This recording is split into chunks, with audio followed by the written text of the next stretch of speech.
مجھے چند منٹ کی غلامی کرنی ہے، آپ میری باتوں پر ذرا غور کریں گے۔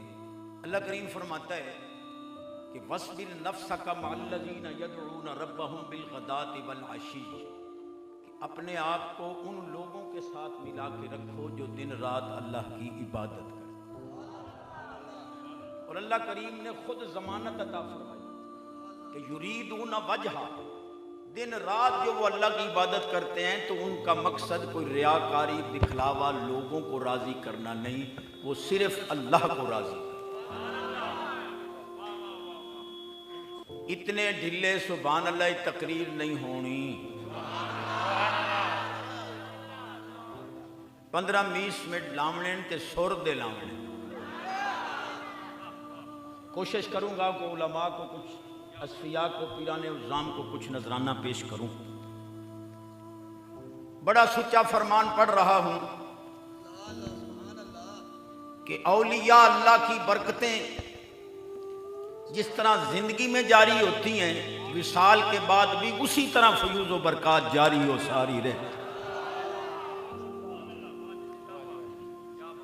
حدیث پڑھ رہا ہوں اور چیلنج کے ساتھ پڑھ رہا ہوں، باقاعدہ نام لے کے۔ نبی پاک علیہ السلام نے فرمایا اذا تحیرتم بالامور فاستعینوا باصحاب القبور، کہ تمہیں کوئی مشکل پیش آئے اللہ کے ولیوں کی قبروں پر جا کر مدد مانگنا، اللہ تمہاری مشکلیں حل کر دے گا۔ تقریباً 1.5-2 ماہ ہونے والے ہیں، نیٹ پر ایک مولوی نے کہا کہ میرا نام اللہ دیتا ہے، میں وہابی ہوں، اہل حدیث ہوں، یہ حدیث تو نے غلط پڑھی۔ میں نے اس کے 3 حوالے دے کے اس کو سوال کیا، تقریباً 1.5 ماہ گزرنے کو ہے، ابھی تک کسی کو جواب کی جرت نہیں۔ الحمدللہ یہ برحق اور سچی حدیث ہے۔ حضور فرماتے ہیں میرے غلاموں پر، اللہ کے پیارے ولیوں پر اللہ کی رحمتوں کا نزول ہوتا ہے، تمہیں کوئی مشکل پیش آئے ولیوں کے قدموں میں آنا تمہارا کام ہے، مشکلیں حل کرنا اللہ کریم کا۔ دوسری حدیث پڑھ دوں، کہتے جی بریلوی سلوڑے ملوڑے پڑھتے ہیں، نبی پاک علیہ السلام نے فرمایا صلوا الصالحین شورا بینہم، کچھ مشورہ کرنا ہو وہ بھی ولیوں سے کرنا، کچھ مانگنا ہو تو وہ بھی ولیوں سے۔ 2 حدیثیں پڑھی ہیں، تیسری حدیث پڑھتا ہوں۔ علماء کو پتہ ہے کہ اگر کسی حدیث پر ضعف کا حکم لگنے لگے اور اس مضمون کی کئی حدیثیں جمع ہو جائیں تو پھر ضعف ختم ہو جاتا ہے، حدیث مضبوط ہو جاتی ہے۔ تیسری حدیث پڑھ رہا ہوں، ایک صحابی نے حضور سے عرض کیا حضور اسأل الناس، حضور میں بندوں سے کچھ مانگ سکتا ہوں، لوگوں سے کچھ مانگوں، عوام الناس کے سامنے ہاتھ پھیلاؤں؟ فقال النبی صلی اللہ علیہ وسلم لا، حضور نے فرمایا نہیں، مشکل کشا حقیقی اللہ ہے، اللہ ہی سے مانگنا۔ جب وہ جانے لگا تو فرمایا فَإِنْ كَانَ لَا بُدَّ فَاسْأَلِ الصَّالِحِينَ، اگر مانگنا تیری مجبوری بنے تو عام لوگوں سے نہ مانگنا، اللہ کے ولیوں سے جا۔ تیسری حدیث پڑھی ہے، چوتھی پڑھ دو تو میری سلوڑے والی قوم، چوتھی حدیث پڑھ رہا ہوں، پلے باندھنا ہے، مسلک تیرا کوئی ہے، حدیث سب کی سانجھی ہے۔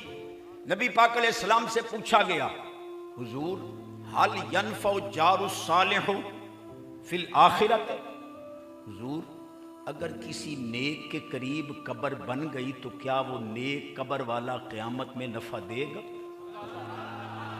بڑا اہم سوال ہے، حل ینفع جار الصالح فی الآخرت، جبکہ حدیث دوسری میں حضور نے خود حکم دیا، پلے باندھ رہی حدیثیں، 5ویں پڑھ رہا ہوں، ادفنوا موتاکم وسط قوم صالحین ان المیت یتعزا کما یتعزا الحی بجار السوء، فرمایا اپنے مردوں کو نیکوں کے قریب دفن کیا کرو، جس طرح زندہ آدمی کا پڑوسی برا ہو اس کو دکھ دیتا ہے، قبر میں بھی برا ہو تو پڑوسی کو دکھ۔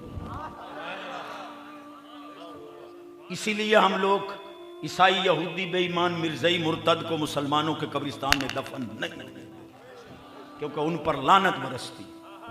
حضور کیا قبر میں لیٹا ہوا نیک صالح قریب والے کو کوئی فائدہ دے گا؟ نبی پاک علیہ السلام نے اس کو سمجھانے کے لیے فرمایا حال ینفع جار الصالح فی الدنیا، دنیا میں اگر نیک پڑوسی ہو تو فائدہ ہوتا ہے؟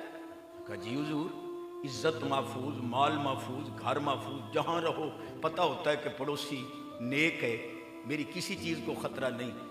خدا کی قسم حضور نے فرمایا کذالک ینفع فی الآخرہ، جس طرح دنیا میں فائدہ دیتا ہے آخرت میں بھی نیک پڑوسی اسی طرح فائدہ دیتا ہے۔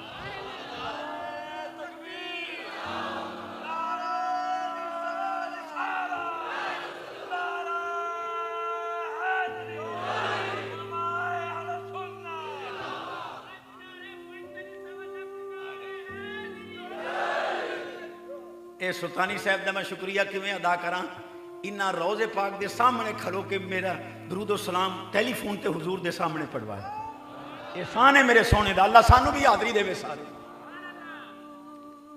اب بیٹھے تو